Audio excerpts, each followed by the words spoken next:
Assalamualaikum warahmatullahi wabarakatuh. Jumpa kembali dengan para pejuang UTBK 2021.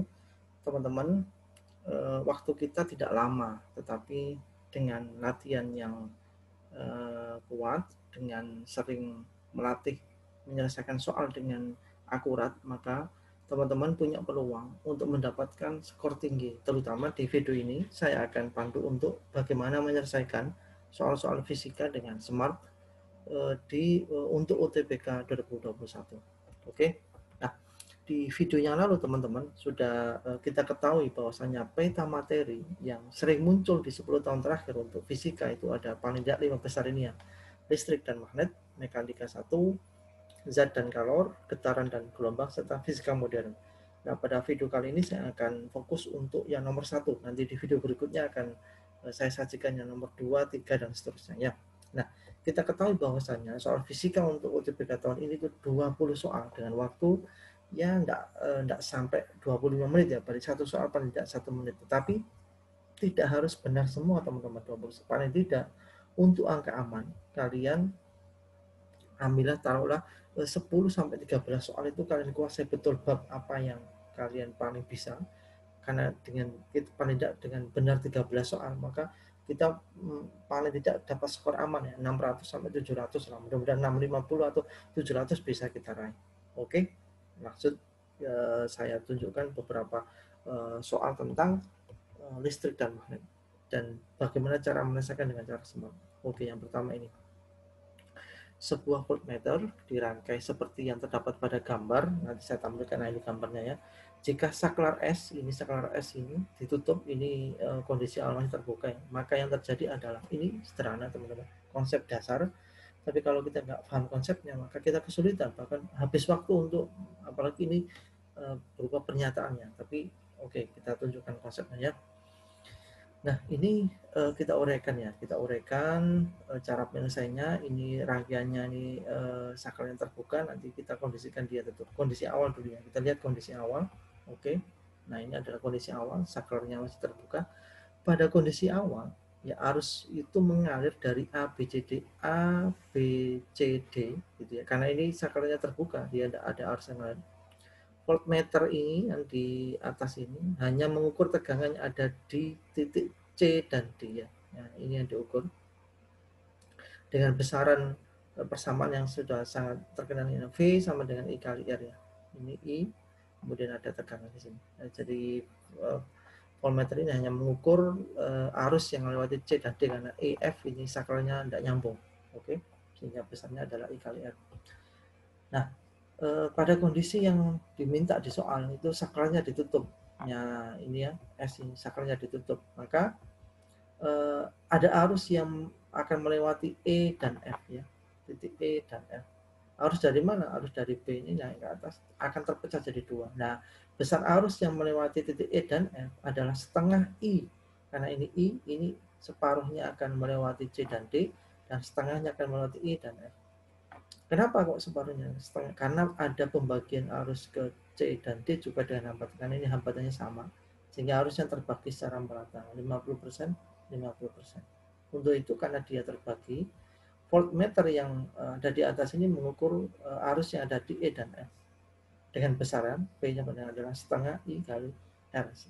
Arusnya setengah tadi dibagi ke C dan D, sehingga jawaban yang paling tepat adalah D ya. Tegangan yang terbaca pada voltmeter berkurang. Yang sebelumnya adalah I-nya 1, jadi karena ini adalah dibagi 2 menjadi setengahnya, maka otomatis nilai V-nya juga berkurang. Bisa ya?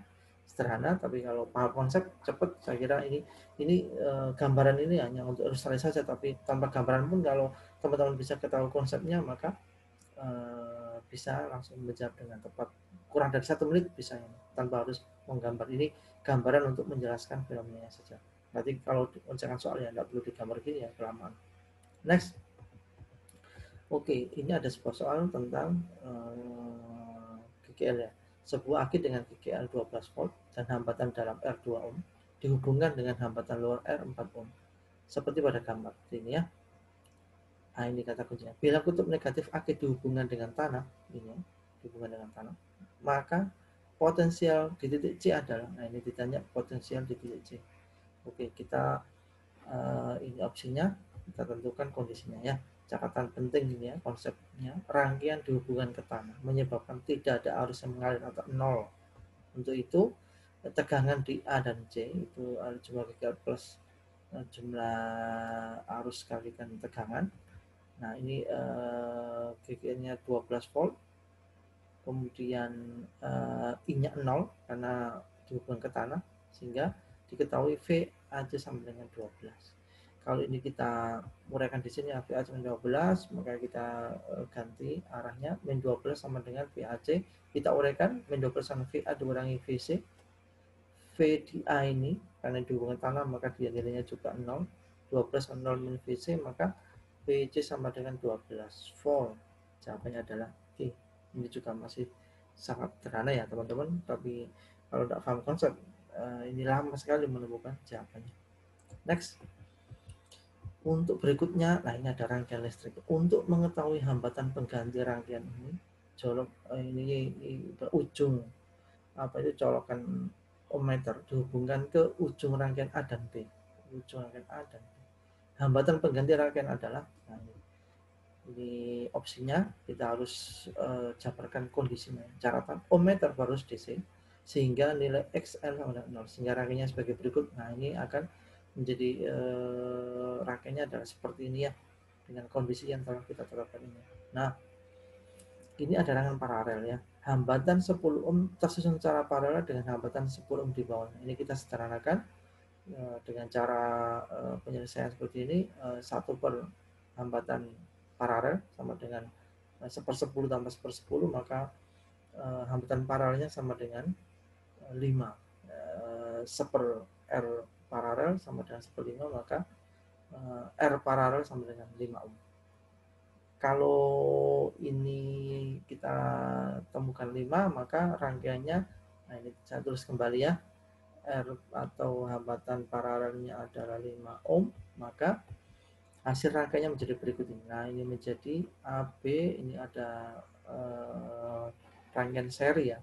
Nah dari gambar rangkaian di atas, hambatan 5 ohm, nah ini kiri dan kanan, sebelah kiri, dan 5 ohm yang sebelah kanan terangkai secara seri, sehingga ini bisa kita sederhanakan hambatannya menjadi hambatan seri, tinggal dijumlahkan menghasilkan hambatan serinya 10 ohm, sehingga nanti ini menjadi paralel lagi, hambatan seri 10 ohm dengan 40 ohm. Hasil tersebut menjadikan hambatan 10 ohm tersusun paralel dengan yang 40 ohm yang di bawahnya ini, sehingga hambatannya menjadi seper hambatan total dengan 1/10 plus 1/40, ini paralel, maka diketahui seper hambatan total sama dengan 5/40, dan ini disederhanakan menjadi 1/8, sehingga hambatan totalnya sama dengan 8. Jawabannya adalah A, yang tadi di soal tadi ya, jawabannya adalah A. Next, kita masuk ke tipe berikutnya. Nah ini, sebuah partikel yang mempunyai massa 200 mg dan membawa muatan 2 kali 10 pangkat 8 C ditembakkan tegak lurus dan horizontal pada medan magnet homogen yang horizontal dengan kecepatan 5 kali 10 pangkat 4 meter per sekon.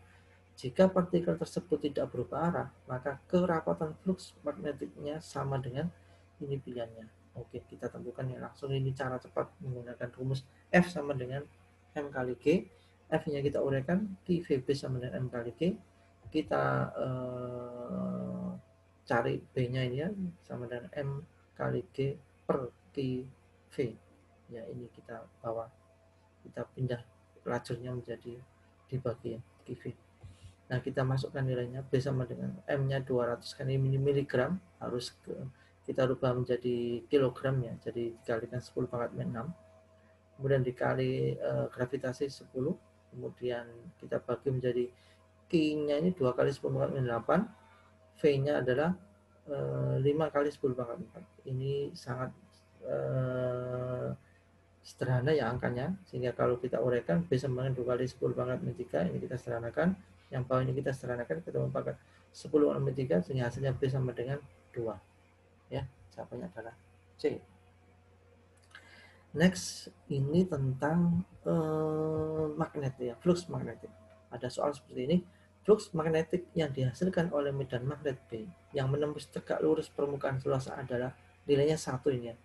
Jika medan magnetiknya diperkecil menjadi setengah B, sedangkan luas permukaannya diperbesar menjadi 2A, ya, 2 kalinya, maka flux magnetik yang dihasilkan sama dengan berapa? Ini opsinya.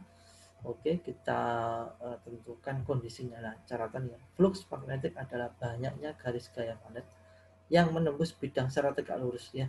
Ini ada kata kunci tegak lurus. Jika karena B tegak lurus terhadap A penambang permukaan luas ya, maka pastikan rumusnya ini adalah BA cos theta. Ingat cos theta ini adalah sudutnya dibentuk antara permukaan A dengan datangnya AB. Karena datangnya tegak lurus, maka berhimpitan ya B dan A, sehingga nilainya theta ini adalah sudutnya 0 ya, karena berhimpitan maka nilainya 0, maka persamaannya menjadi B kali A cos 0, tetanya nilainya 0, dimana dari mana 0, karena ini B tegak lurus terhadap A, sehingga garis B itu berhimpitan dengan A, sehingga persamaannya menjadi plus magnetik adalah B kalikan A. Nah, jika B diturunkan menjadi setengah B dan A menjadi 2A, maka hasilnya adalah seperti B kali A cos theta, B-nya dimasukkan nilai setengahnya, setengah B kalikan A-nya 2 kali 2A cos 0. Nah, ini maka nilainya flux magnetiknya adalah B kali A. Artinya jadi flux magnetik yang dihasilkan tidak berubah, tetap nilainya tetap 1 ya. Sehingga jawabannya adalah C.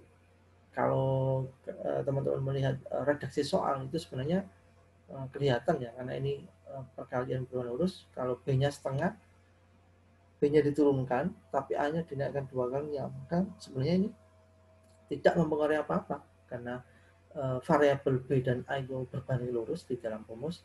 Jika satu variabel diturunkan setengah dan variabel dinaikkan 2 kali, yaitu artinya tidak mengubah hasilnya karena dia berbanding lurus. Ini yang kalau kita dengan cara cepat tanpa ini pun konsep kita langsung bisa menebak bahwasanya nilai plus magnetiknya adalah 1 tetap. Oke teman-teman, itu tadi ulasan tentang materi listrik dan medan magnet. Tentunya masih ada 4 topik lagi yang akan kita coba kupas habis. Mudah-mudahan 4 topik itu adalah yang nanti akan keluar di UTBK. Untuk itu ikuti video berikutnya dan jangan lupa klik subscribe dan nyalakan tanda loncengnya. Kita ketemu di video berikutnya. Tetap semangat, tetap optimis teman-teman, masih ada waktu. Intinya kita harus melatih diri untuk terampil menyelesaikan soal-soal UTBK dengan cepat dan akurat. Sampai ketemu di video berikutnya. Wassalamualaikum warahmatullahi wabarakatuh.